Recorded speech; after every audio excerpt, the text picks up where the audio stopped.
Emerging issues in management and leadership, a personal journey. Responsibility, accountability, and change. Today's business leaders must stay current and be able to forecast change in a global business environment. Recognizing emerging issues and trends reaches far into the future and helps organizations set their own course. Socioeconomic issues. Management has a responsibility to stay on top of what is happening in the world around us. Predicting and implementing strategies to make all employees, clients, and colleagues feel seen is imperative to diversified growth. Awareness of issues like climate change and responsibility towards mitigating the threats it poses are required to make preemptive organizational decisions that will affect business. Technological advances and threats. How technology is shaping and changing the workforce has its pros and cons. If data is the new oil, then how it drives business strategies is the mother lode, and embracing its positive advancements is crucial. But businesses must also be wary of cyber exploitation, proprietary data breaches, data kidnapping, and data loss. Leadership in the time of change. The pandemic, Black Lives Matter, and the Me Too movement, along with geopolitical shifts, have taught organizations that restructuring and aligning to address the impacts of game-changing issues and transformational trends are paramount to success. Adapting leadership styles and strategies to address these issues has become a matter of not just survival, but thriving. Let's take a look at my leadership history.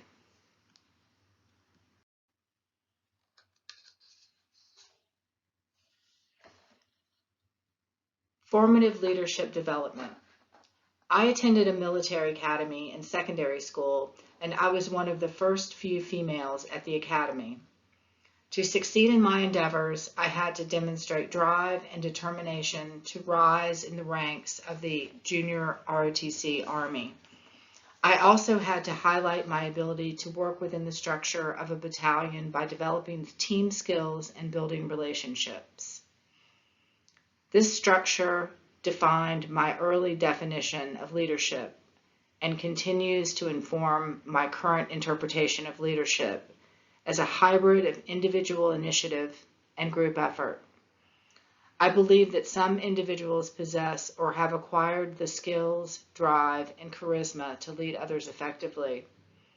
At the same time, by no means do these qualities and skills work alone to create exemplary leadership. Working with others to shape the future of an enterprise requires interpersonal dexterity, team skills, and big picture thinking that is expressed and initiated effectively. The business of writing. I came of age as a writer when magazine and newspaper and other publishing businesses were asking veteran staff to take leaves of absence because advertising revenue was so low.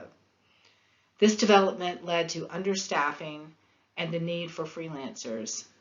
Thus, my career as a contractor was born. What I learned from this experience that lasted upwards of 10 years was that adaptability and agility are key. As modern businesses struggle to adjust to changing environments, structures, and systems, I feel like an old pro. The ability to work for myriad companies and businesses over the years as a freelancer has made me a business chameleon and given me the ability to pivot without hesitation. The downside, or weaknesses, of freelance and contract work is that it inhibits growth within a company structure. That structure allows for growth in nurturing and promotion and is not evident when you're self-employed. It also fosters a sense of camaraderie amongst coworkers that self-employment lacks. I also believe that self-employment has inhibited my relationship building skills, and I believe that these skills are crucial to the DAC model of direction, alignment, and commitment, as well as just being part of the conversation of business.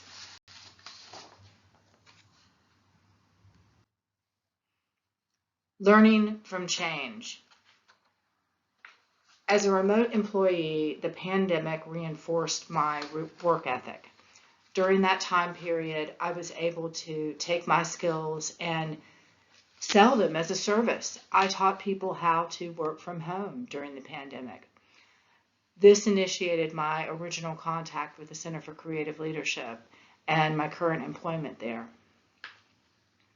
Black Lives Matter increased my efforts to work on diversity in my personal and professional life. During the Black Lives Matter movement, I harked back to my days as a white reporter working for one of the oldest black newspapers in the country. And I was able to reach out to my colleagues and offer my support. It was a very trying time, and I learned a lot about how to communicate better as a white person working for a black newspaper, as well as Black Lives Matter in general. The Me Too movement inspired me to be more vocal about women's rights. Up until this time, I had been working as a feminist, but didn't wear the feminist tag on my sleeve. In a largely male-dominated field, I didn't feel the need to express my frustrations and concerns about pay disparity, about treatment of women, and about treatment of myself in very personal situations. I believe that the Me Too movement helped me to speak out. I learned a great deal about being a relationship builder and a better listener during the pandemic, Black Lives Matter, and the Me Too movement, all of which have happened in the last few years. I learned that I need to focus on relation building in a hybrid work setting to increase my visibility and help my career. I learned that I need to be a better listener and talk less, especially in the arena of diversity. I learned that I need to be a more thoughtful employee and more respectful of generational, racial, and gender layers of my organization, and to open the dialogue and not be afraid to have difficult conversations.